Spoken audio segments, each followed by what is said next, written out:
Je viens témoigner de ce que j'ai vu et entendu, sans titre. Toi qui m'écoutes, toi qui es femme pasteur, renonce à ces choses-là. Et aujourd'hui, on dit que la femme peut être pasteur. Non, tu peux enseigner, tu peux évangéliser, tu peux prêcher. Dans les réseaux sociaux, tu peux prêcher. Mais évite de te prendre l'autorité de l'homme sur la chair pour enseigner dans l'église. Je viens annoncer ce message-là, qu'une femme ne peut pas enseigner les hommes et les femmes assises dans une église. La femme dans l'église, si elle enseigne les hommes, cela veut dire qu'elle prend l'autorité sur l'homme. Alors elle renverse l'autorité établie par Dieu. Dieu ne peut pas susciter des femmes qui se lèvent pour venir renverser l'autorité que lui-même il a établie. Donc si le pasteur, par exemple mon mari, il est pasteur, ça suffit. Moi je ne peux pas devenir pasteur pour évangéliser. Tu n'as pas besoin qu'on te verse de l'huile sur la tête. Tu n'as pas besoin qu'on te verse de l'huile sur la tête. Tu n'as pas besoin qu'on ramène de l'huile qui vient d'Israël pour te mettre sur la tête, te oindre, pour te dire que tu es devenu pasteur. Maman pasteur, dans le Nouveau Testament, ça n'existe pas.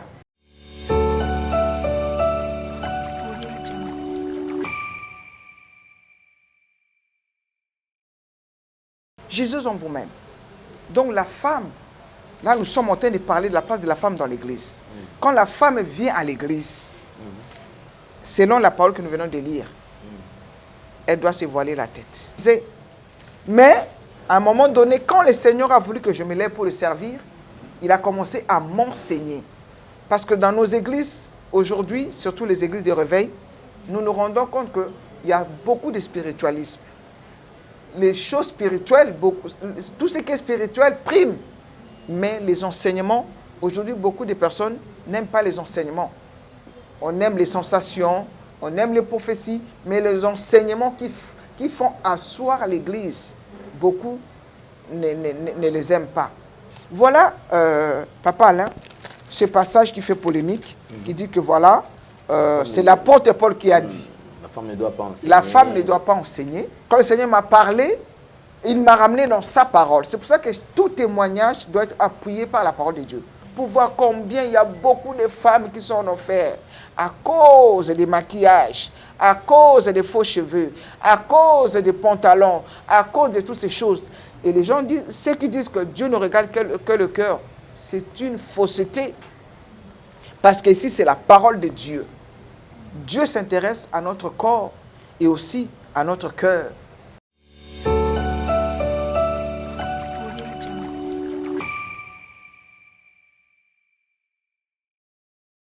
Le Seigneur rappelle cette parole.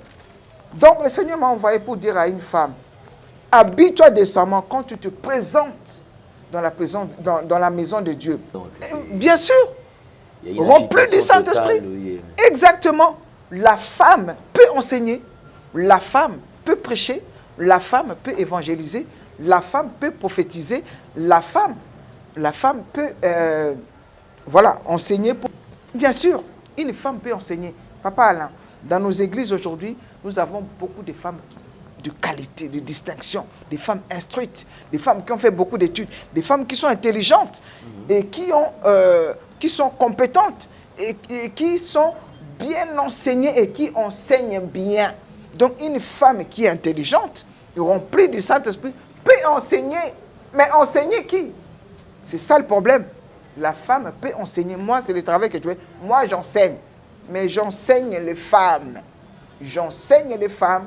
On organise des conventions des femmes. Nous venons enseigner les femmes. L'Église enseigne. Toute l'Église, l'homme a établi. Aujourd'hui, bientôt ce sera le mois de mars. Beaucoup de femmes se préparent à célébrer le 8 mars, journée de la femme. Mais cette journée de la femme, c'est une journée abominable pour le Seigneur. Parce que le 8 mars, c'est une journée où les femmes se lèvent pour revendiquer certains droits. Nous venons de parler de ministère.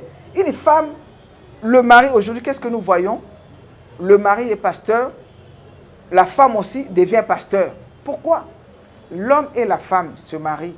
La Bible dit qu'ils deviennent une seule chair. Vous êtes un. Si le mari est pasteur, Pourquoi aussi la femme doit être pasteur? Une femme ne peut pas être pasteur parce que son mari est pasteur.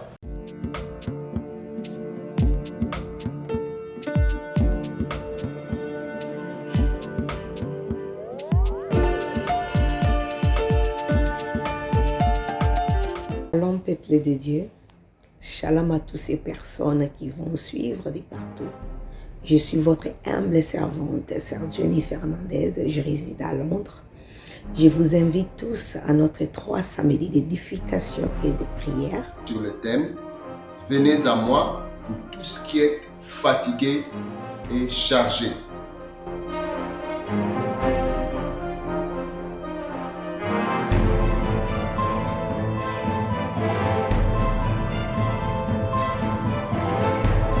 Le programme se tiendra tous les samedis du mois de février.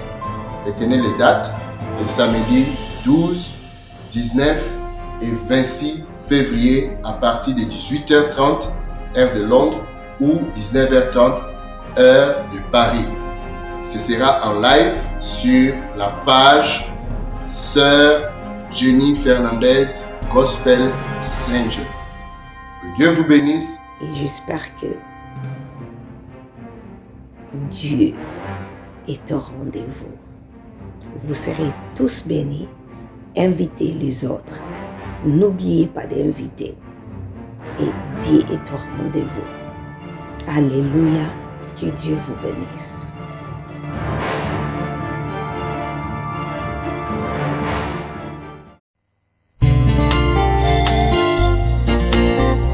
Merci Jésus-Christ, l'abattoir d'amour. Vraiment kondima kozoka pota pour la vie à moto. Eza la sauve, eza pambate. Naza na mbongo te, oya kosomba vie. Mbongo kutu ya kosombela kalipa eza pasi. Mbongo ya kobandaka kofuta pona masumu na ngai. Nalingaki ozwa ngo wabe.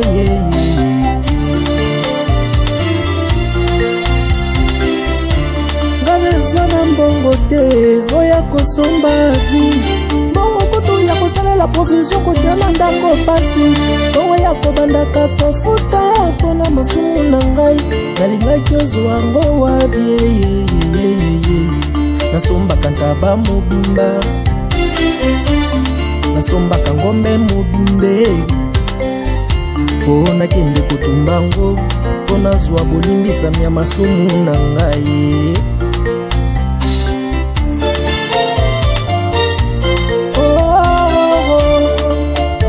Masumu na ngai nda yo kufaki, onazwa bolimbisami nda yo kufaki.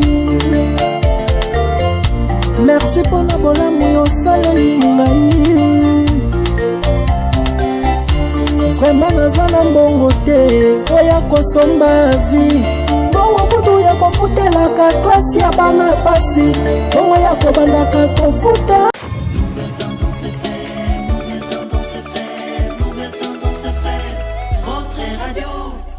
Vérité et réalité, votre magazine, mesdames et messieurs, vous qui nous suivez sur Nouvelle Tendance Télévision, bienvenue. Et si vous n'êtes pas abonné, allez vous abonner rapidement. Cela s'est fait gratuitement. Nous allons essayer d'atteindre un très grand nombre. Alors, partagez toute cette vidéo et en tout cas, cela nous fera énormément plaisir. Donc, si vous avez besoin de vous abonner, il suffit d'aller sur le bouton, c'est écrit en rouge, s'abonner. Touchez une fois, allez juste à côté, vous verrez une cloche. Touchez sur la cloche, vous verrez 3 rubrique, touchez sur toute notification. Une fois touché, vous êtes déjà compté parmi nos abonnés. Encore une fois de plus, bienvenue à vous. Nous vous transmettons les salutations de la part de toute la grande équipe. Il y a Gédéon là qui a la prise de vue, il y a Rive Mala. La réalisation est bien assurée. Jonan Zouzi et Jordan Panz. Donc, c'est avec cette équipe que nous allons travailler. Encore une fois de plus, nous allons prendre le tout premier élément, c'est la fondation Ndélé au cœur de la nation, ainsi que l'orphelinat Famille du Cœur Christ Rédempteur, qui est dirigé par Maman Marie M5 depuis Liège, ainsi que votre humble serviteur Alain Délé qui vous présente ces grands magazines. Bosolo, Pelolenge, Yakobika. Alors suivons et nous allons nous retrouver tout juste après. Tango nyonso molinganga nazalaki komona baninganga na baboti na bango Nga ba parents bazate vinanga pasi. Est-ce que koko fait la baboti ezali sumu? Kozanga baboti est-ce que ezali sumu? Voilà, na ko pesa bino message. L'orphelinat Christ rédempteur. Et ana posa lisungi na bino. Tala musala munene zo sala pona bana. Tala musala munene zo sala pona bana oyo. Mokile tiki ebwaki. Mais nzamba termina nzelo orphelinat oyo pona ko encadrer bana oyo. Yaya lisungi na yo to ana ngoposa. 1 euro no to ana ngoposa. Pona mwana moko. Tango mwana moko allié nzambe ya bitike oya permettre ete na nzela no mwana alia akobosa na ote. Voilà message ya l'orphelinat Christ rédempteur to ana besoin lisungi na bino. Ba numéro za na se kota contact na biso assistance na yo et aux alisungi pona bana. Que le Dieu des orphelins a bénir diama mtu nyoso ja ta likanisa ko sala quelque chose. Pour sali yango zamba pambola bino. Merci beaucoup, je crois que vous avez suivi. Infiniment merci à vous et merci à vous qui allez réagir. Nous avons le plaisir, mesdames et messieurs, de recevoir sur ce plateau une servante de Dieu. C'est vrai, depuis un certain temps, et elle fait parler. Les gens ont besoin d'écouter des enseignements venant bien sûr d'elle, ce qu'elle a reçu de la part de Jésus-Christ de Nazareth. Et tout le monde appelle, les gens appellent, les gens ont besoin encore d'écouter. C'est maman Marlène Moussi qui est avec nous sur ce plateau, en plein séjour à Kinshasa, dans la ville-province de Kinshasa, bien sûr en RDC. C'est là où nous tournons, nous réalisons cette émission. Et avec elle, on va arriver encore toucher à un autre thème ou une autre branche. Servant de Dieu, bonjour et bienvenue maman. Bonjour papa Alain. Vous allez très bien? Je vais très bien par la grâce de Dieu. Amen. J'imagine comment est-ce que vous gérez votre téléphone parce que ces derniers temps, je pense qu'il y a beaucoup d'appels, beaucoup de réactions. Ça se passe comment? Vraiment, le Seigneur est merveilleux. J'ai effectivement beaucoup de messages, beaucoup d'appels. Et je m'excuse encore pour les bien-aimés qui n'ont pas réussi à me joindre. J'essaie toujours de rappeler après ou sinon d'essayer de relancer. Alors, les bien-aimés ont été édifiés et moi également aussi édifié toujours par leur message parce que c'est le corps de Christ et je les aime de tout mon cœur. Merci beaucoup maman. Que pensez-vous de ceux-là qui disent que vous êtes une bénédiction pour cette génération? Bon, je ne fais que obéir à mon Seigneur. Je suis sa servante, je ne suis qu'un instrument. Le Seigneur, il fait comme il veut. Ah ok, d'accord. Comme d'habitude, on commence par la prière et puis on avance. D'accord. Nous allons prier. Seigneur éternel, notre Dieu, nous sommes là pour toi. Merci pour ton amour et ta grâce. Merci pour ta bonté et ta fidélité. Tu as dit dans ta parole, dans Actes chapitre 1, verset 8, « Et vous recevrez une puissance, celle du Saint-Esprit survenant sur vous, et vous serez mes témoins à Jérusalem. » Voilà Seigneur, c'est pour toi que nous sommes là. Nous sommes témoins de ce que nous avons vu et entendu. Nous sommes là pour glorifier ton nom, pour honorer ton nom. Laisse que ton Esprit Saint nous conduise dans toute la vérité, du début jusqu'à la fin. Nous voulons ta volonté, seule ta volonté, que ton règne vienne pendant ce moment, que ton règne s'installe pendant ce moment et que ton règne demeure au milieu de nous. À la fin de cette émission, que toute la gloire te revienne. Dans le nom de Jésus-Christ de Nazareth, nous nous levons contre tout esprit de mauvaise interprétation de la parole de Dieu. Tout esprit qui ne vient pas de Dieu, nous les lions, nous les chassons. Nous les envoyons loin dans le lézard au nom puissant de Jésus-Christ. Et nous ramenons toute pensée captive à l'obéissance de la parole de Christ. Merci Saint-Esprit. Tout ce que je sais, c'est que je ne sais rien. Prends ma bouche, parle à un cœur. Viens nous éclaircir, viens nous édifier. Viens encore nous enseigner, toi qui es le meilleur enseignant. Merci pour tout ce que tu vas faire, au-delà de nos attentes et de nos demandes. Dans le nom précieux de notre Seigneur Jésus-Christ, nous avons prié. Amen. Amen. Merci beaucoup, mesdames et messieurs, comme je vous ai dit, que nous avons comme invité maman Marlène Moussi. Elle est servante de Dieu depuis un certain temps, c'est vrai, elle nous apporte plusieurs enseignements. Maman, aujourd'hui, qu'est-ce que vous nous avez apporté? Alors aujourd'hui, chose promise, chose faite. Hier, j'avais promis que je parlerai de la place de la femme dans l'Église. Voilà, c'est de ça que nous allons parler aujourd'hui. Ok, merci beaucoup. On vous écoute. Et la place de la femme dans l'Église. Dans l'Église. Beaucoup d'ailleurs essaient un peu de mettre la femme un peu de côté. Elle ne doit pas parler. La femme, elle n'a pas de place d'ailleurs parce que l'homme est là. La femme n'a pas été reconnue. Et voilà. Aujourd'hui, je crois que c'est un sujet très très important qui pourra apporter la lumière à plusieurs personnes. Ok, on vous écoute. Exactement. Donc voilà, nous parlons bien de la place de la femme, pas dans la Bible, mais dans l'Église. Ok. Donc, la femme ici, c'est la femme du sexe féminin. Parce que quand la Bible parle de la femme, il y a aussi la femme épouse de Christ. Pour tous ceux qui attendent l'enlèvement, tous ceux qui sont les saints, ceux qui sont appelés à vivre l'enlèvement, ceux qui ont donné leur vie à Jésus-Christ. Mais ici, la femme, c'est la femme du sexe féminin. Ok. C'est ce thème que nous allons aborder aujourd'hui. Voilà, c'est vrai que c'est un sujet qui fait beaucoup voilà, de polémiques, de débats, mais je vais apporter, moi-même je suis un témoignage, je vais apporter mon témoignage et appuyer avec la parole de Dieu. On ne peut pas apporter un témoignage qui soit en dehors de la parole de Dieu. Donc si nous voulons parler de la femme, d'abord, elle est très importante, pour ne pas aller depuis la création. La femme est très importante dans la famille, dans la société et dans l'Église. D'ailleurs, on dit qu'éduquer une femme, c'est éduquer toute une nation. Voilà, quelle charge. Voilà, donc on a une lourde responsabilité. La femme, dans l'Église, elle joue un rôle très important parce que la plupart de nos églises,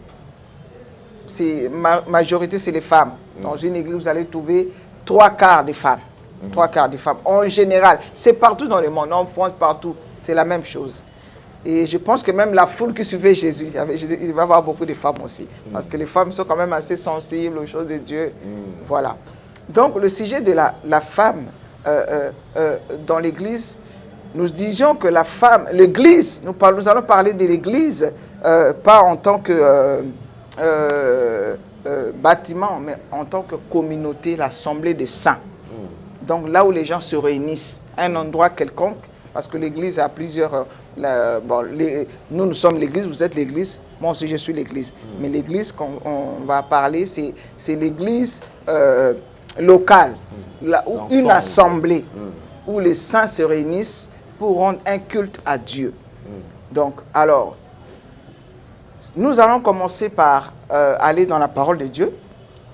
Comme j'avais dit, comme on doit faire comprendre aux gens c'est quoi la place de la femme, je ne peux pas parler seulement comme ça.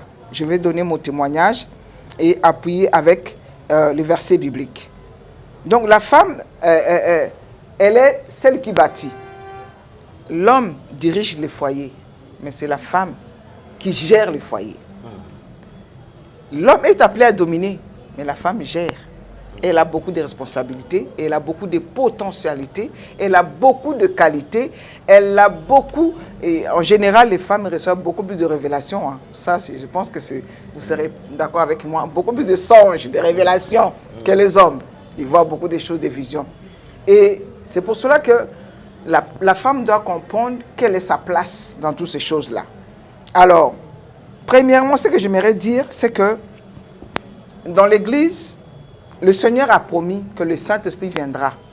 Dans Actes chapitre 1, le verset 8, que je viens de citer tout à l'heure, le Seigneur a dit, et vous recevez une puissance, celle du Saint-Esprit survenant sur vous, et vous serez mes témoins.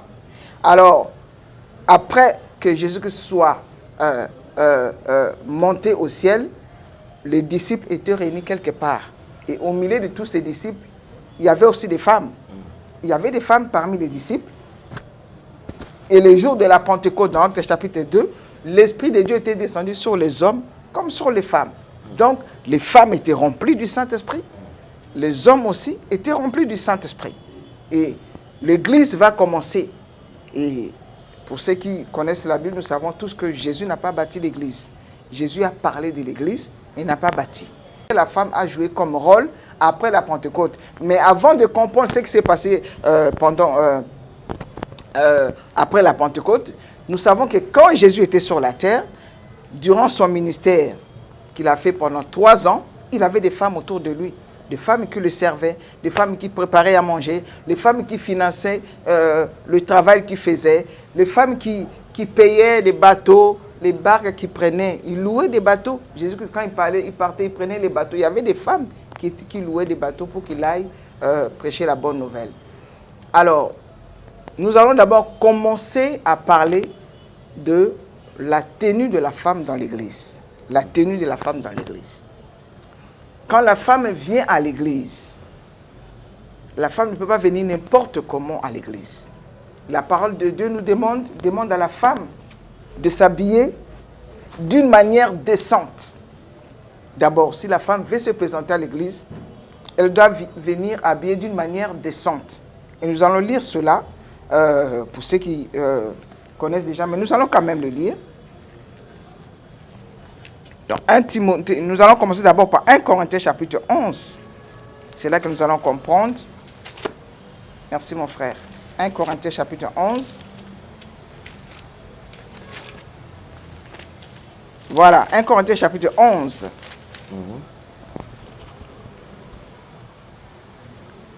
Nous allons commencer à partir du verset 3, mes bien-aimés. Je vais lire la parole au nom de Jésus-Christ. 1 Corinthiens chapitre 11. Oui, 11. Voilà. Verset 3. À partir du 3e verset. Je veux cependant que vous sachiez que Christ est le chef de tout homme, que l'homme est le chef de la femme et que Dieu est le chef de Christ. Le verset 4 nous dit, tout homme qui prie ou qui prophétise la tête couverte déshonore son chef. Le verset 5, toute femme au contraire qui prie ou qui prophétise la tête non voilée déshonore son chef. Car si une femme n'est pas voilée, qu'elle se coupe aussi les cheveux. Or, s'il est honteux pour une femme d'avoir les cheveux coupés ou d'être rasée, qu'elle se voile. Alors, je vais sauter parce que nous parlons de la femme. Là, il est question de l'homme. Alors, je prends le verset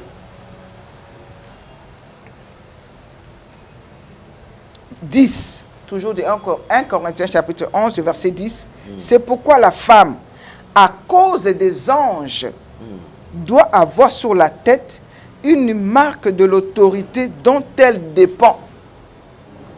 C'est pourquoi, à cause des anges, la femme doit... Quelle marque la femme doit avoir? Une marque de l'autorité dont elle dépend. Cette marque de l'autorité de l'homme dont elle dépend. Alléluia. Donc voilà, et dans le verset 13, que nous allons lire encore, jugez en vous-même. Est-il convenable qu'une femme prie Dieu sans être voilée? Jugez en vous-même. Donc la femme, là nous sommes en train de parler de la place de la femme dans l'église. Quand la femme vient à l'église, selon la parole que nous venons de lire, elle doit se voiler la tête. Dans la présence de Dieu. Quand la femme veut prier, rendre un culte à Dieu, quand elle veut prier, il faut qu'elle se voile la tête. Pour ceux qui ont suivi mon premier témoignage, je parlais de comment le Seigneur m'a ramené miraculeusement en France, comment il a fait dans ma vie, comment il m'a touché. Et toutes ces choses, toutes ces années, bien aimé, je servais Dieu. Je priais, je prophétisais. Mais, à un moment donné, quand le Seigneur a voulu que je me lève pour le servir, il a commencé à m'enseigner. Parce que dans nos églises, aujourd'hui, surtout les églises de réveil, nous nous rendons compte qu'il y a beaucoup de spiritualisme. Les choses spirituelles, tout ce qui est spirituel prime. Mais les enseignements, aujourd'hui, beaucoup de personnes n'aiment pas les enseignements. On aime les sensations, on aime les prophéties, mais les enseignements qui font asseoir l'église, beaucoup ne les aiment pas. Alors, le message de tomber, on est beaucoup tombé, surtout nous les femmes dans les églises. On est tombé en cascade. Maintenant, il est temps que la femme arrête de tomber, qu'elle écoute la parole qui va la faire asseoir. C'est la parole de la vérité qui fait asseoir la femme dans l'église. Ce n'est pas le fait de tomber dans l'église. Donc, le fait que je me voile la tête, ce n'est pas je suis dans une forme de religiosité ou je suis dans une secte, non. Le Seigneur m'a amené dans sa parole, il m'a dit, quand tu veux prier, tu dois te voiler la tête. Quand tu veux, nous venons de lire, la femme ne peut pas prier et prophétiser la tête non voilée. Je ne sais pas si il y a une autre, si on peut interpréter ça d'une autre manière, mais elle est bien claire. Donc, il y a des gens qui disent que non, bon, l'apôtre Paul a parlé à l'église là. Ici, ce n'est pas question de l'église là. La femme ne peut pas, nous savons tous que l'apôtre Paul était l'apôtre des païens. Donc, il enseignait beaucoup plus les païens. Et il y a beaucoup de choses de Dieu que les païens ne connaissaient pas. C'est pour ça que l'apôtre Paul était obligé d'amener certains, éclaircir certains points pour que les femmes qui venaient donner leur vie à Christ, pour que les nouveaux convertis comprennent comment est-ce que l'église devait fonctionner. Donc, ça ne concernait pas seulement une église quelconque. Donc, aujourd'hui, nous voyons aussi beaucoup de femmes qui vont dans l'église. Aussi, il y a beaucoup des églises aussi où nous voyons des femmes qui prient aussi avec des foulards. Il y en a. Ce n'est pas des sectes, mais c'est la parole de Dieu. Donc, ce n'est pas pour rabaisser la femme, mais c'est la parole de Dieu. Donc, premièrement, la tenue de la femme dans l'église. La femme ne peut pas venir à l'église et prier la tête non voilée. Alors, deuxièmement, nous allons prendre aussi un autre passage de 1 Timothée aussi.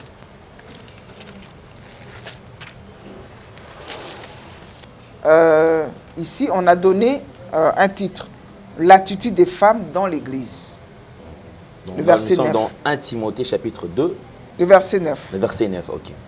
Je veux aussi que les femmes vêtues d'une manière décente. Je me demande si aujourd'hui les hommes de Dieu qui prêchent la parole, ils voient ces versets. Parce que ce que nous voyons dans l'église aujourd'hui, ce n'est pas le cas.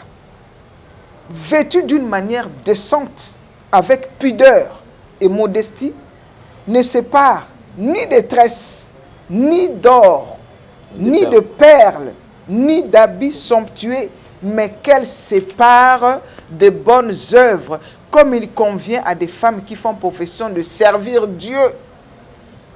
Que la femme écoute l'instruction en silence, avec une entière soumission. Je ne permets pas à la femme d'enseigner, ni de prendre de l'autorité sur l'homme, mais elle doit demeurer dans le silence. Car Adam a été formé le premier, Ève ensuite. Adam n'a pas été séduit, mais la femme séduite s'est rendue coupable de transgression. Le verset 15. Elle sera néanmoins sauvée en devenant mère, si elle persévère avec modestie dans la foi, dans l'amour et dans la sainteté. Voilà, Papa Alain, ce passage qui fait polémique, qui dit que voilà, c'est l'apôtre Paul qui a dit. La femme ne doit pas enseigner. La femme ne doit pas enseigner. Et voilà. Je reviens à mon témoignage. Quand le Seigneur m'a parlé concernant les ajouts, les faux cheveux, les faux ongles, les maquillages, les bijoux, les pantalons, les mini-jupes, les habits sexy.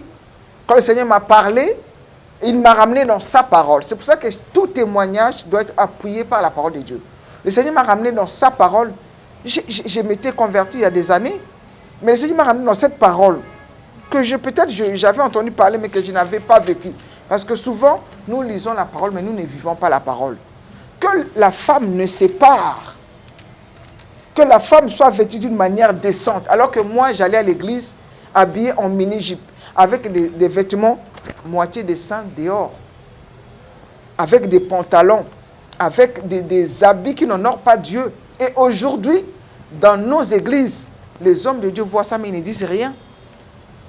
Et alors, c'est pour ça qu'aujourd'hui, le Seigneur est en train de parler à des femmes, même au travers des réseaux sociaux, au travers des témoignages, des révélations de personnes que le Seigneur a ramenées pour aller visiter l'enfer, pour voir combien il y a beaucoup de femmes qui sont en enfer, à cause des maquillages, à cause des faux cheveux, à cause des pantalons, à cause de toutes ces choses.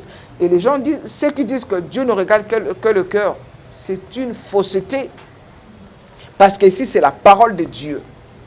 Dieu s'intéresse à notre corps et aussi à notre cœur. Je peux acheter une bouteille de Vitalo, comme j'aime bien, tu vois, ça, j'aime bien boire le Vitalo. C'est vrai que le Vitalo que je veux boire dedans m'intéresse, mais je veux boire la bouteille.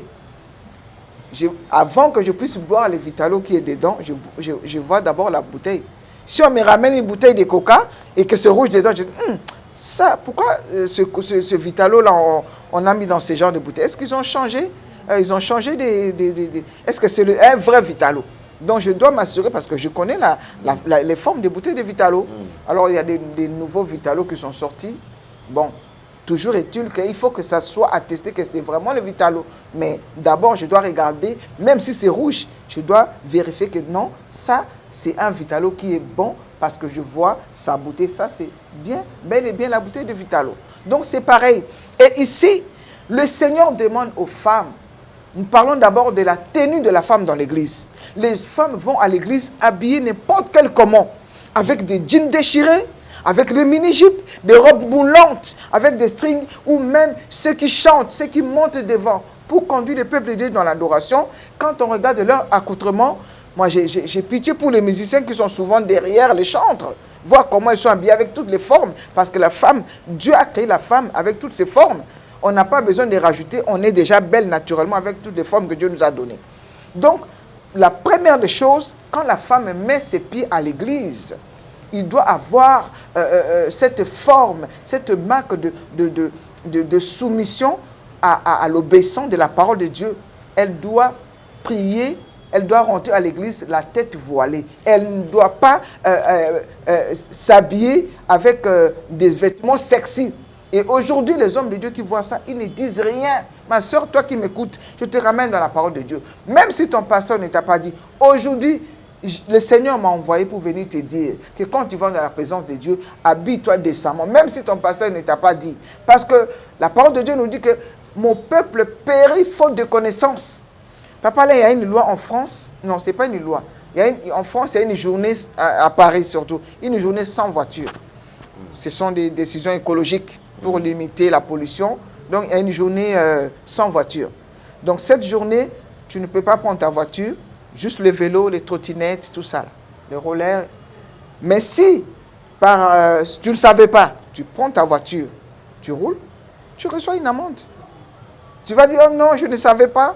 Le policier va se amener devant toi avec respect. Bonjour madame, bonjour monsieur.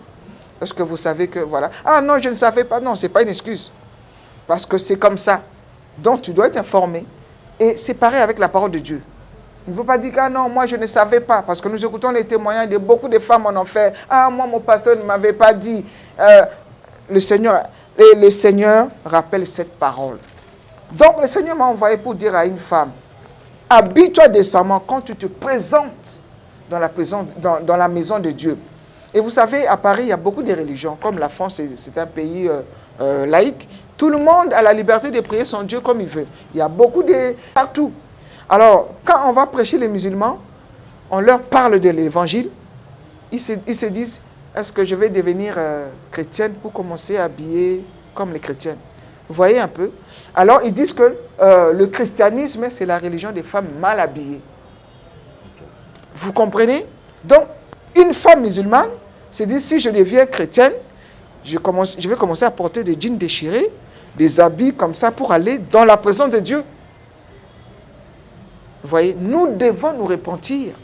La place de la femme dans l'église, les femmes s'amènent à l'église, il y a des femmes, si on parle des femmes, des sœurs, ce sont aussi des femmes, à l'église, qui sont devenues des occasions de chute pour des frères qui viennent à l'église. Des frères qui viennent pour prier Dieu, surtout les jeunes frères. On a aujourd'hui beaucoup de cas de masturbation des frères dans les églises, même qui servent à cause des jeunes sœurs. Quand ils voient des filles qui sont mal habillées, quand le frère va rentrer à la maison, il va commencer à se masturber, il va commencer à penser aux filles là, et les frères vont tomber dans l'impudicité. Ça, ce sont aussi des portes ouvertes. Ce sont les esprits de Jézabel. Nous allons y revenir. Donc, avant que nous puissions continuer par rapport à ces passages, ici, l'apôtre Paul a parlé que la femme puisse recevoir l'instruction en silence, que la femme ne peut pas enseigner. Alors, le jour de la Pentecôte, le Saint-Esprit est descendu sur les femmes, sur les hommes. Est-ce qu'une femme qui est remplie du Saint-Esprit peut se taire, papa? Non. Quelqu'un qui est rempli du Saint-Esprit ne peut pas se taire. Donc, on sent qu'elle est même en mouvement. Donc, bien sûr, rempli du Saint-Esprit. Oui. Exactement. La femme peut enseigner, la femme peut prêcher, la femme peut évangéliser, la femme peut prophétiser, la femme peut voilà, enseigner, prophétiser, évangéliser. Voilà, toutes ces choses-là. Mais, attention, vous savez, notre Dieu, c'est un Dieu d'ordre. Et l'Esprit de Dieu, c'est aussi l'Esprit d'ordre. L'Esprit de Dieu, quand il ne vient pas pour amener le désordre. Le Saint-Esprit qui avait été promis n'était pas venu pour perturber l'ordre établi par Dieu. Parce que Dieu a établi, nous venons de lire, que Dieu est le chef de... Jésus-Christ est le chef de l'Église. Et l'Église, Jésus-Christ est le chef de l'homme, pardon, le chef de l'homme, et l'homme le chef de la femme. Alors, l'Esprit de Dieu, la femme devient le chef de l'homme, parce qu'il est rempli du Saint-Esprit. C'est là maintenant que commence le problème avec nos églises de réveil. Alors, nous allons aller aussi toujours dans la parole de Dieu. Avant de continuer, Marie avait trouvé grâce d'être visitée par un ange pour accomplir la promesse qui était annoncée depuis des années, qu'un sauveur devait naître au travers d'une vierge. Marie n'était qu'une servante. Et quand l'ange est venu parler à Marie, pour lui annoncer ce qu'elle devait devenir, Marie a dit quoi? Je suis la servante du Seigneur. Marie n'était qu'une servante qui avait trouvé grâce. Je ne rentre pas dans les polémiques, mais pour ceux qui sont en train de prier Marie, je me pose la question, pourquoi ils le font d'ailleurs? Parce que c'était une femme qui avait tout simplement trouvé grâce d'être porteur de sauveur de l'humanité. Alors aujourd'hui, Dieu utilise la femme comme il a utilisé Marie. C'est pour ça d'ailleurs quand on fait, j'aimerais dire à quelqu'un, quand tu fais un songe, où tu vois, par exemple, tu rêves que tu es enceinte, il ne faut pas paniquer, ah j'ai rêvé que je suis enceinte. La grossesse là peut être spirituelle. Donc tu peux, moi aussi j'ai fait ce genre de songe où je rêvais que j'étais enceinte. Et comme j'étais nouvellement convertie, il y a une maman qui m'a expliqué, dit non, Marlène, la grossesse que tu vois là, le Seigneur montre que tu vas tomber enceinte et que tu vas accoucher. Une vision, un ministère, qu'il y a beaucoup de choses que Dieu a mis en toi qui vont naître. Donc aujourd'hui, si tu fais un songe, tu vois quelqu'un enceinte, ou ne dis pas seulement qu'on va l'engrosser, elle va accoucher. Non. Ou bien, moi je veux plus d'enfants, comment ça se fait que j'ai rêvé? Non. Le Seigneur te parle pour te dire que voilà, tu vas donner naissance à quelque chose. Ce qui s'est passé avec Marie, c'est ce qui se passe aujourd'hui dans la vie de beaucoup de femmes. Alors, la femme peut évangéliser. Est-ce qu'une femme peut évangéliser? Bien sûr. La femme doit évangéliser. Et quand Jésus était sur la terre, nous avons une femme qui a évangélisé. C'est qui? C'est la femme samaritaine. Elle a rencontré le Christ. Et elle est partie dire aux autres, venez, j'ai rencontré le Messie. La femme est partie. Ce qu'elle a fait, c'était évangéliser. Et même quand Jésus parlait avec la femme samaritaine, Jésus ne voyait pas seulement la femme samaritaine. Il dit, si je parle à la femme, si je touche la femme samaritaine, je vais toucher tous les villages. Parce que Jésus sait ce qu'il a mis en nous. Et lui-même, d'ailleurs, étant l'évangéliste par excellence, parce que dans l'histoire de la femme samaritaine, avec Jésus-Christ, nous voyons la bonne manière d'évangéliser. Aujourd'hui, beaucoup de personnes évangélisent mal. Même d'ailleurs, comme moi, le Seigneur m'a touché par rapport au message de dépouillement. Je ne peux pas aller prêcher l'évangile. Je peux dire, allez les femmes, arrêtez de mettre les mèches, sinon vous allez en enfer. Non, je ne peux pas l'évangéliser comme ça. Et ceux qui font comme ça vont perdre les âmes du Seigneur. Jésus savait que la femme samaritaine était une femme qui avait connu beaucoup d'hommes dans sa vie. Elle était avec un sixième homme qui n'était pas aussi son mari. Mais Jésus va venir en douceur pour lui dire, femme, donne-moi de l'eau. Il a commencé par l'eau. Il a commencé à converser avec cette femme-là jusqu'à lui révéler qu'il était le Christ et lui donner la révélation qu'il était avec un homme, avec un sixième mari. Voilà une bonne manière d'évangéliser. Aujourd'hui, si le Seigneur m'envoie pour évangéliser, je ne vais pas commencer à dire aux gens, allez-vous les pays. Non, J'ai dit, ma soeur, Jésus-Christ t'aime. C'est comme ça. Et donc, la femme qui doit évangéliser doit aller avec la douceur, doit apporter le message de la repentance avec amour. Parce que la bonne nouvelle, c'est un message d'amour. Ce n'est pas un message de jugement. Ce n'est pas un message de condamnation. Donc, la femme doit évangéliser. Et dans le Nouveau Testament, la première femme qui a commencé à aller évangéliser tout un village, c'était la femme samaritaine. Et aussi à la résurrection.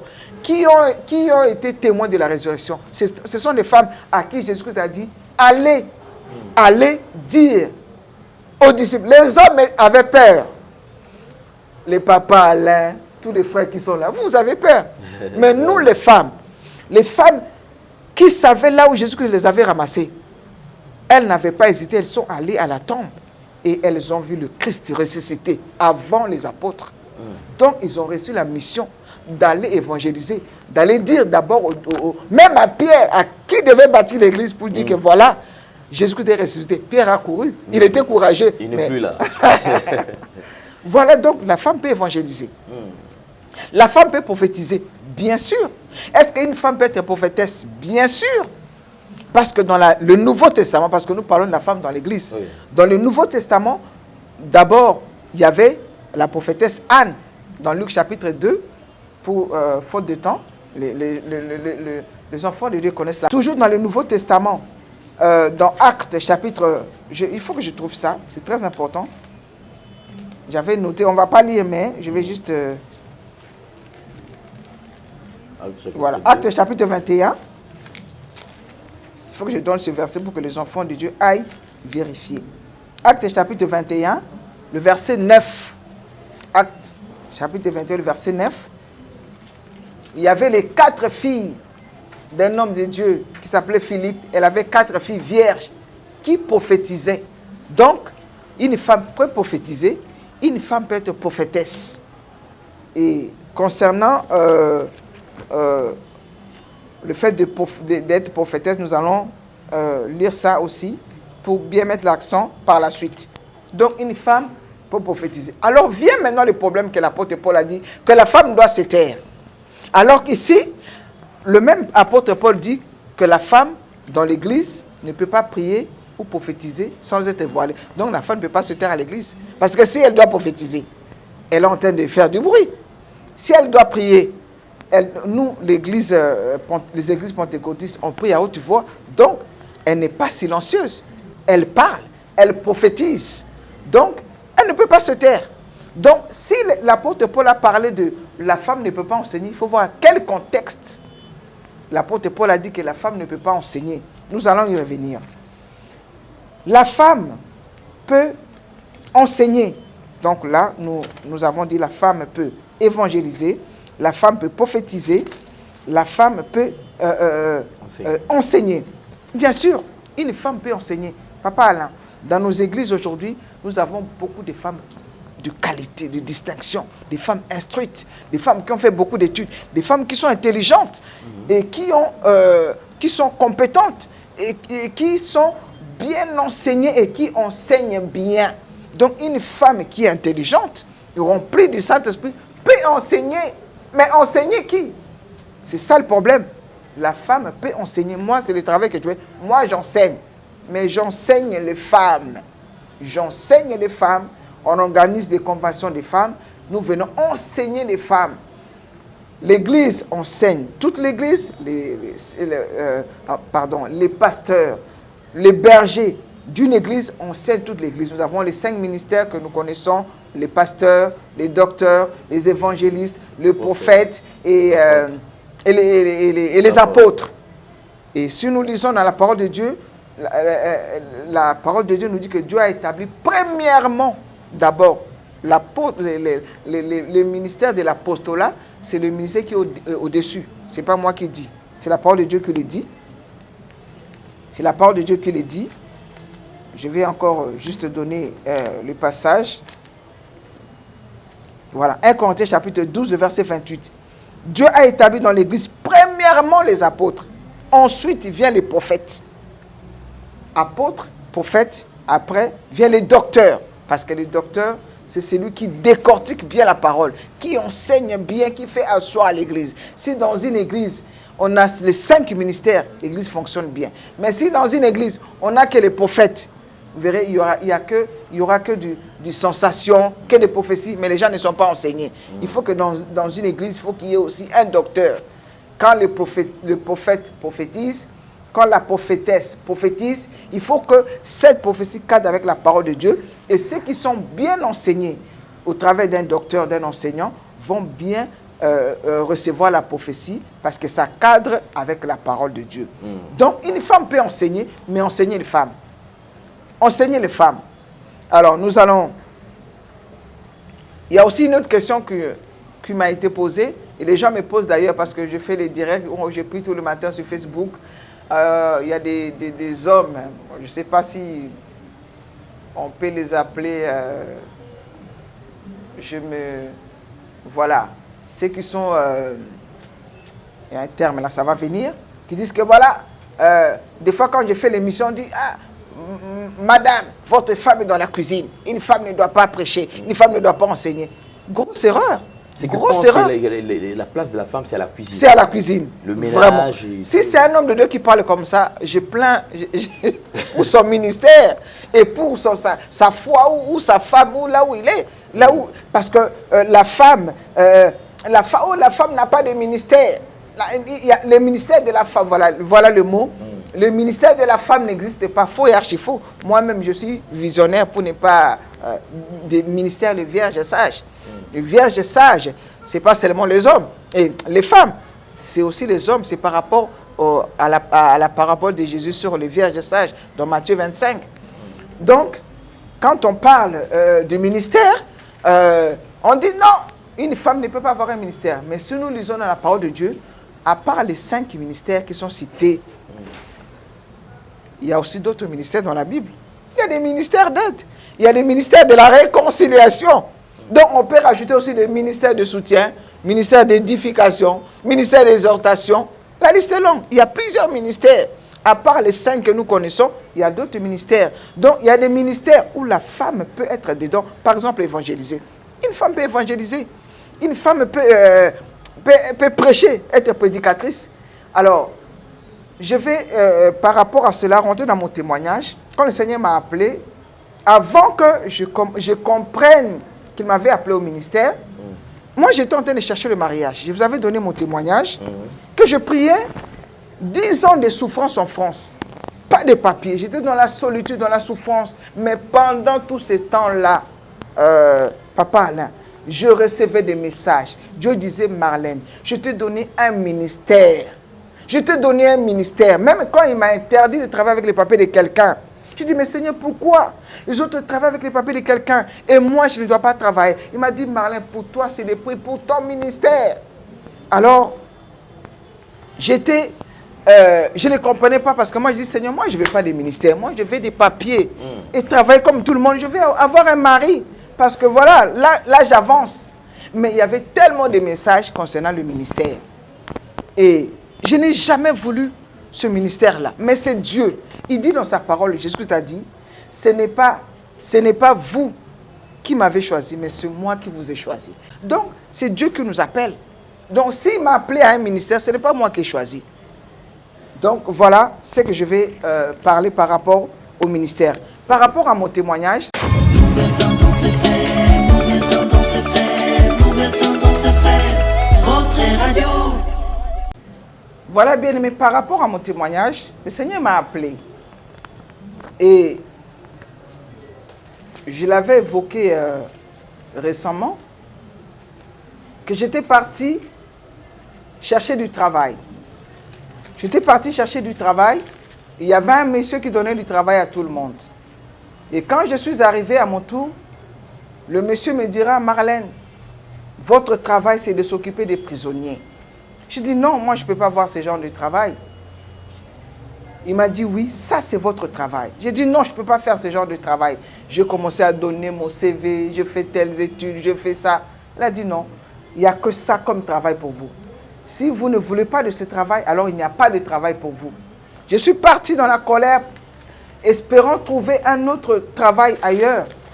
Mais partout où je passais, il était marqué dans tous les écrans, dans tous les... Ne donnez pas du travail à Marlène parce qu'elle a refusé de s'occuper des prisonniers. Alors, bien aimé, quand le Seigneur me donne ce genre de travail, quand je me suis réveillé dans les songes, j'ai partagé les songes avec mon époux. Si le Seigneur demande à une femme de s'occuper des prisonniers, donc ça veut dire qu'il y a des prisonnières, il y a aussi des prisonniers. Donc ce n'est pas forcément que des hommes. Ce n'est pas forcément que des femmes. Donc ça peut être des femmes comme des hommes. Il va encore me parler. J'ai fait un songe, j'ai passé, il y avait une prison remplie de prisonniers. Et le Seigneur me dit, Marlène, regarde, tu vois tous ces prisonniers, mais qu'est-ce que tu fais, mais qu'est-ce que tu attends? Donc moi je pense que la femme que Dieu a choisie, que Dieu a établie, que Dieu a oint, et Dieu lui a donné l'autorité, le pouvoir, selon sa parole, d'aller parler aux hommes, d'aller parler aussi aux femmes. Alors, les gens disent qu'une femme ne peut pas se tenir devant la chair. Peu importe, que ce soit sur la chair ou pas, je ne vais pas me tenir devant la chair. Oui, mais les coins des rues, les marchés, partout, ce sont des endroits où nous devons aller parler de Jésus. Une femme peut parler aux hommes, une femme peut parler aussi aux femmes. Si Dieu te met à cœur d'aller, par exemple, en prison, pour les femmes qui vont en prison, pour prier pour les prisonniers, est-ce que la femme ne veut pas prier pour les hommes? Il va prier pour les hommes prisonniers, il va prier aussi pour les femmes prisonnières. Si une femme va à l'hôpital pour évangéliser et qui trouve des femmes qui sont malades et des hommes qui sont malades, la femme là ne va pas prêcher l'homme. Est-ce que la femme là ne va pas prier pour l'homme qui est malade? Il va prier. Il a dit, voici les miracles qui accompagneront ceux qui auront cru en mon nom. Ils imposeront les mains aux malades et les malades seront guéris. Aujourd'hui, nous allons comprendre ce que le Seigneur attend de la femme aujourd'hui. Ce que la femme se lève sans renverser l'autorité que l'homme a établie. Aujourd'hui, bientôt ce sera le mois de mars. Beaucoup de femmes se préparent à célébrer le 8 mars, journée de la femme.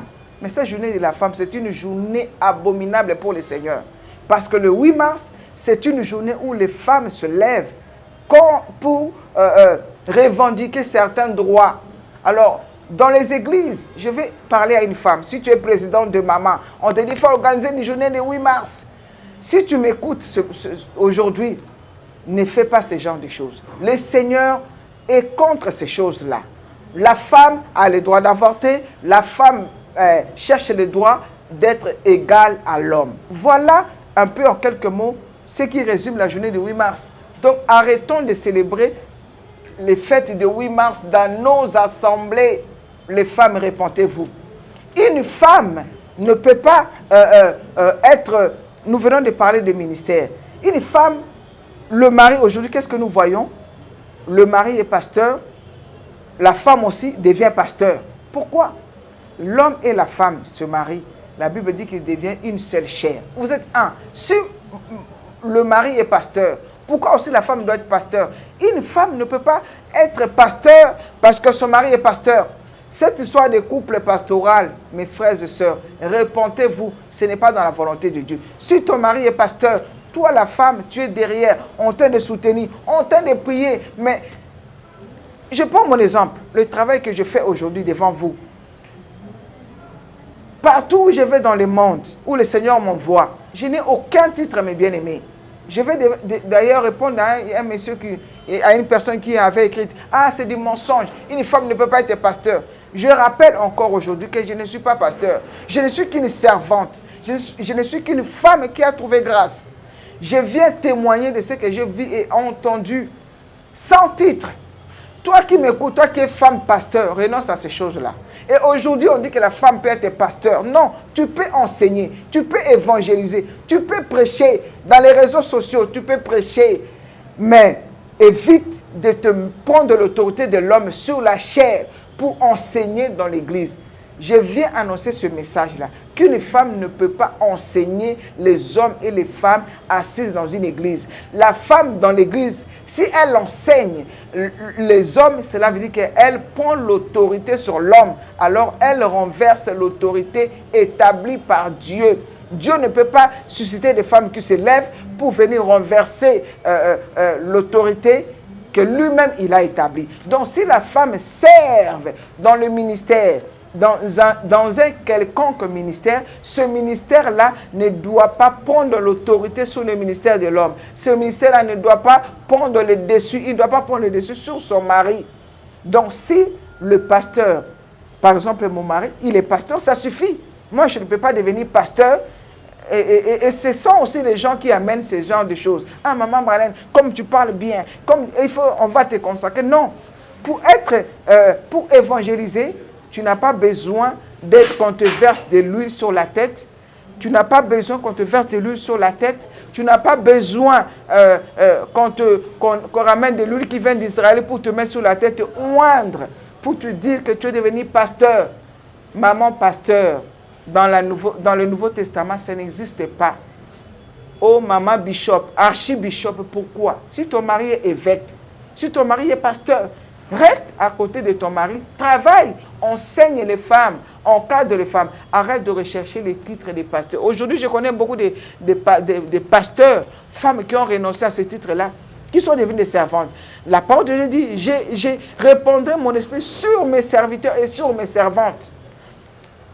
Alors, pour terminer, nous allons lire un passage dans Apocalypse chapitre 2. Papa, si vous permettez, Apocalypse chapitre 2. Apocalypse chapitre 2, le verset 20. Mais, je lis la parole au nom de Jésus-Christ. Amen. Mais ce que j'ai contre toi, c'est que tu laisses la femme Jézabel, écoutez bien, la femme Jézabel qui se dit prophétesse, enseigner et séduire mes serviteurs pour qu'ils se livrent à la débauche et qu'ils mangent des viandes sacrifiées aux idoles. Je lui ai donné du temps afin qu'elle se repente et elle ne veut pas se repentir de sa débauche. Voici, je vais la jeter sur un lit et envoyer une grande tribulation à ceux qui commettent l'adultère avec elle, à moins qu'ils ne se repentent de leurs œuvres. Nous allons nous arrêter là. Le Seigneur Jésus-Christ parle aujourd'hui à la femme moderne, à la femme actuelle, à la femme dans l'église au temps de la fin. Il dit, ce que j'ai contre toi, c'est que tu laisses la femme Jézabel qui se dit prophétesse. C'est une lettre écrite à l'ange de l'église de Thyatire. Le berger établi dans l'église, c'est lui l'ange. Donc quand ici la Bible dit que écrit à l'ange de l'église de Thyatire, donc écrit au pasteur de cette église-là, qui laisse les femmes, voilà, qui laisse la femme Jézabel prêcher. Or, nous connaissons tous dans la Bible l'histoire d'Akab. La femme Jézabel c'était la femme d'Akab qui adorait le dieu de Baal et qui a influencé négativement le roi Akab à adorer son Dieu. Et même le roi Akab va tuer les prophètes, qui menaçaient d'ailleurs même de tuer le prophète de Dieu, le prophète Élie. Et à cause de lui, le roi Akab a construit des temples en l'honneur de Baal. Tout ça parce que la femme Jézabel avait l'autorité sur le roi Akab. Donc c'est une femme qui dominait. La femme Jézabel ici, ce n'est plus la Jézabel du roi Akab. Mais pourquoi ici, dans l'Apocalypse, on nous parle de la femme Jézabel? Elle n'est plus. La femme Jézabel aujourd'hui, dans l'église, c'est une femme insoumise. La femme qui ne respecte pas son mari. D'abord, c'est une femme Jézabel, comme je parlais récemment concernant le mariage. La femme Jézabel, c'est une femme insoumise à son mari. Parce que Jézabel dominait sur son mari. La femme Jézabel, c'est la femme qui a des choses de Jézabel sur elle. Aujourd'hui, nous voyons des femmes, soi-disant pasteurs, avec les cheveux des Indiens, avec les cabellos, les faux ongles, les faux cils, maquillés, avec des rouges à lèvres, des habits sexuels, avec même des pantalons, en train de prêcher dans une assemblée. Et les hommes sont assis, en train de prophétiser. La parole de Dieu nous demande à cette femme-là de se repentir. Et à tous ces hommes de Dieu qui laissent les femmes avec des choses là, venir prêcher à l'église. Voilà le travail. Ce qui se fait spirituellement, c'est que quand il enseigne, il est en train de séduire. Parce que l'esprit de Jézabel, c'est les démons, les esprits qui poussent à l'impudicité, qui amènent le divorce dans les églises, qui amènent l'homosexualité dans les églises. Et cette femme, elle s'est dit prophétesse. Personne ne l'a consacrée prophète. Aujourd'hui, nous voyons les cas de beaucoup de femmes. Papa et moi, Dieu utilise beaucoup dans les prophéties. Je prophétise jusqu'aujourd'hui. Et surtout avant, oh là là, je prophétisais beaucoup quand j'étais encore célibataire. Et cela ne fait pas de moi une prophétesse. On peut prophétiser sans être prophétesse. Mais aujourd'hui, quand on voit quelqu'un qui prophétise, ah, prophétesse. Ici, la parole de Dieu dit, cette femme, Jézabel, elle se dit prophétesse. Non, là-bas au ciel, Dieu ne la voit pas comme prophétesse. Elle n'est pas reconnue. Elle n'est pas reconnue par le Saint-Esprit, parce que le Saint-Esprit, c'est lui qui témoigne. On ne connaît pas qu'elle est prophétesse, mais le fait qu'elle prophétise, il y a même des femmes qui prophétisent des choses vraies, mais sous l'influence jézabélique, parce que les démons des sirènes sont très, très dangereux. L'esprit des sirènes, beaucoup des hommes de Dieu, aujourd'hui, nous écoutons des témoignages, qui couchent avec des sirènes pour avoir les dons de prophétie. C'est pour cela que vous allez voir un soi-disant un prophète qui va dire, tac, tu es là, tu t'appelles un tel, tu habites telle rue, dans la famille vous êtes né. Ce n'est pas avec l'esprit de Dieu, c'est avec l'esprit des sirènes qu'il est en train de prophétiser. Et ça séduit l'église. Et beaucoup de gens, vous voyez, les gens sont séduits. Quand ils entendent, ah, oh là là, comment est-ce qu'il me connaît? Il connaît ma famille. Ça met la séduction au lieu d'être enseigné, de suivre la parole de Dieu, qui est la vraie prophétie. Maintenant, les gens s'appuient sur des prophéties. C'est pour ça que nous voyons que partout, même ici au Congo, partout dans le monde, une église où il y a un prophète qui donne tout le temps des prophéties, l'église va être pleine parce que les gens viennent pour les prophéties, mais ils ne viennent pas pour être encadrés. Donc ici, Dieu interdit à la femme. Aujourd'hui, ton mari est pasteur, toi aussi tu es pasteur à côté. Pourquoi? Ça sert à quoi? Le travail que je fais, papa, je ne suis pas pasteur. Je ne suis qu'une pauvre femme qui a trouvé grâce. Je travaille sous l'onction de mon mari, sous l'autorité de mon mari. Le ministère des Vierges Sages, c'est en dessous du ministère de mon mari. Sous l'onction, je ne suis pas pasteur. Non, mais j'évangélise, je voyage, je vais en Afrique de l'Ouest, je suis allé à l'île de la Réunion en tant qu'épouse de pasteur, tout simplement. Parce que je parle bien, alors je dois devenir pasteur. Non. Je peux prêcher, je peux évangéliser. Alors si on interdit à la femme de se tenir sur la chair pour prêcher, la femme peut prêcher dans les réseaux sociaux, là-bas il n'y a pas la chair. La femme doit prêcher, la femme doit évangéliser. Alors il y a quelque chose que je vais épingler dans un passage de la Bible, dans Romains chapitre 16, qui fait débat, qu'apparemment il y avait une femme apôtresse. On parle de Junias. Une phrase qui dit tout simplement, nous allons lire, c'est ça qui fait, après je vais terminer par là, Romains chapitre 16, le verset 7. Vous dites, ah voilà, il y a des femmes apôtres aussi. En tout cas, dans l'Ancien Testament, moi je n'ai pas vu des femmes apôtres. Dans le Nouveau Testament, dans l'Église, avec les apôtres. Mais Dieu est souverain, il peut faire ce qu'il veut. Mais ce n'est pas le cas aujourd'hui. Les femmes sont devenues des apôtres, les pasteurs, les bishops, les archibishops femmes. Romains chapitre 16, verset 7. Je vais lire la parole au nom de Jésus-Christ. Amen. Ah, j'étais dans 6, excusez-moi. Ça, ce sont les salutations fraternelles que l'apôtre Paul envoie aux fidèles des Romains. Saluez Andronicus et Junias, mes parents et mes compagnons de captivité, qui jouissent d'une grande considération parmi les apôtres et qui ont même été en Christ avant moi. Voilà le verset 7 qui fait polémique, où c'est traduit comme si Junias était une femme apôtre. Alors, si nous regardons bien, nous voyons Andronicus et Junias, ce sont des mots grecs, toujours terminaison us. Alors, on dit que Junias, comme c'est A, ça doit être une femme. Et la parole de Dieu nous dit ici que ils jouissaient d'une grande considération parmi les apôtres. Donc, ils étaient considérés parmi les apôtres. Donc, ça veut dire qu'ils soutenaient les apôtres, ils faisaient un bon travail pour soutenir l'œuvre de Dieu. Mais ici, il n'y a pas, il n'est pas mentionné que voilà, c'est une femme qui s'appelle Junias, elle était apôtre. Non. Je n'ai pas vu en tout cas, ici dans la parole de Dieu, là où les apôtres ont consacré une femme apôtre. Je n'ai pas vu. Donc, sur ce sujet, prions le Seigneur. Dieu est souverain. Il peut susciter une femme. Pourquoi pas? Mais ce n'est pas comme le cas aujourd'hui. Dieu est souverain, il peut faire comme il veut. Il peut élever une femme aujourd'hui pour qu'elle s'élève, la moindre, pour l'utiliser pour le salut des âmes. Mais aujourd'hui, c'est devenu à la mode. Femme pasteur, le mari est pasteur, la femme aussi est pasteur. Et le mari est bishop, femme aussi consacrée bishop. Archibishop, ça, ce sont des choses que Dieu ne peut pas agréer parce que ça contredit l'ordre établi par sa parole.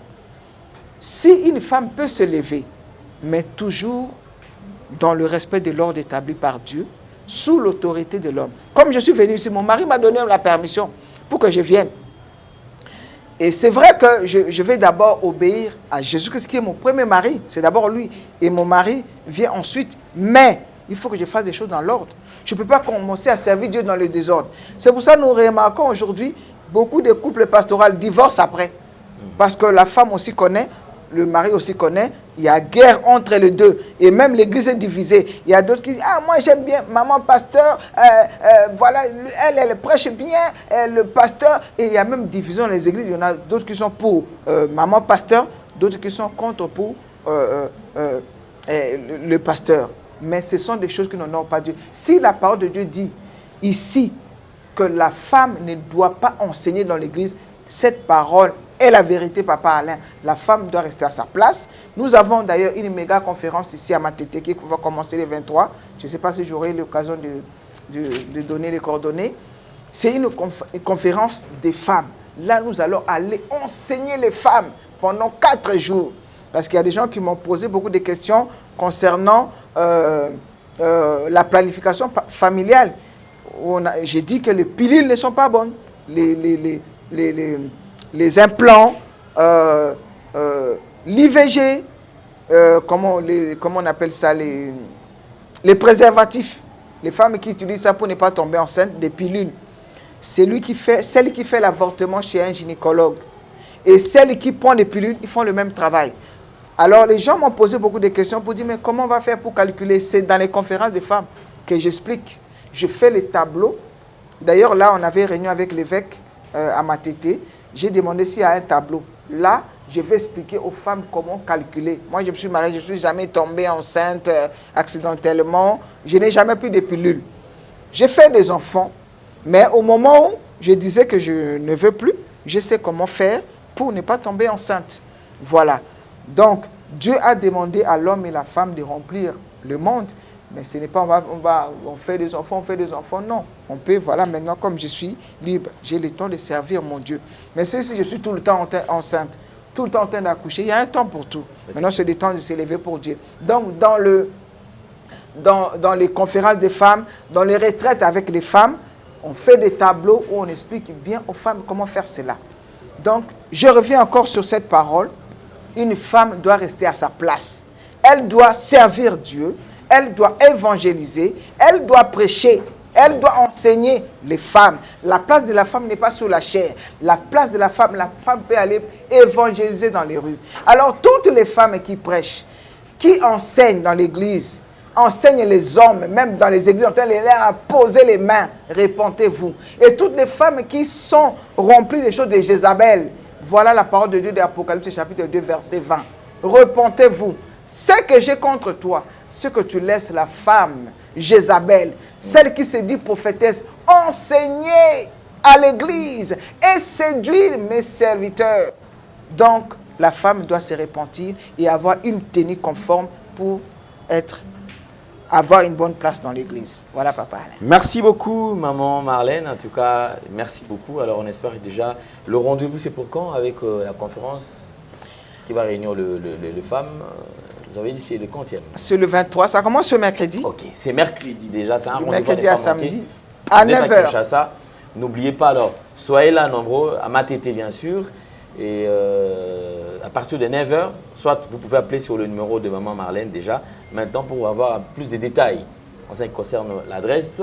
Alors, pour aujourd'hui, c'est vrai, les coordonnées, qu'est-ce que les gens doivent faire pour être en contact avec vous, pour suivre plus d'enseignements, pour des questions et tout ça, voilà. Les numéros est là, c'est affiché, mais maman quand même rien n'empêche, elle peut le reprendre.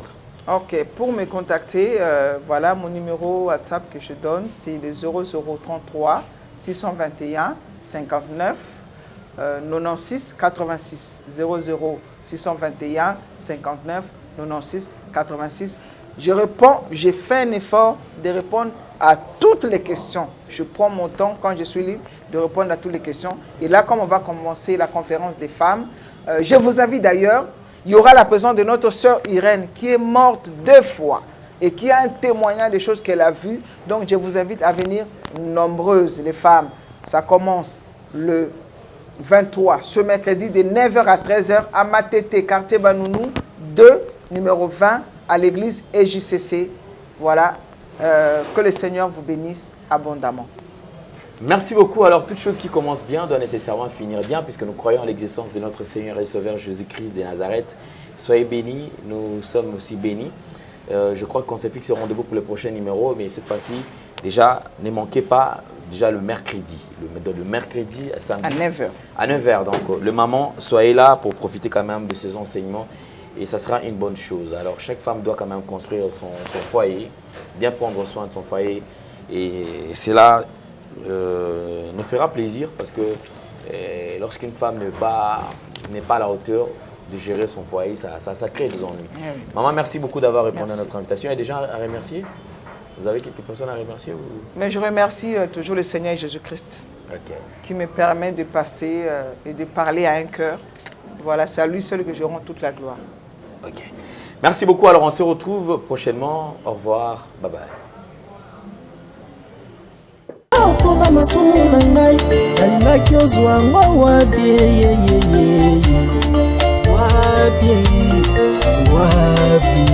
nalingaki ozwa ngo wabie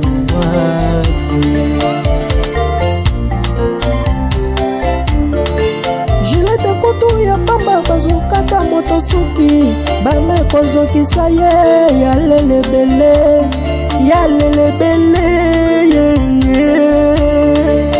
tongo ya kokufelaka mpona masumu ya moto esengelaki ezala kaka yo Jésus-Christ. Merci mpona bolamu yosaleli ngai vraiment kondima kozoka pota mpona vie ya moto ezala sauve eza pamba nga nasala mbongo te oya kosomba vi bongo kutu ya kotefelaka lipa kofuta na pokwa pasi bongo ya kobandaka kofuta mpona masumu na ngai nalingaki ozwa ngo wabie nasombaka ntaba mobimba nasombaka ngombe mobimbe nakende kotumbango mpona zwa kolimbisa na masumu na ngai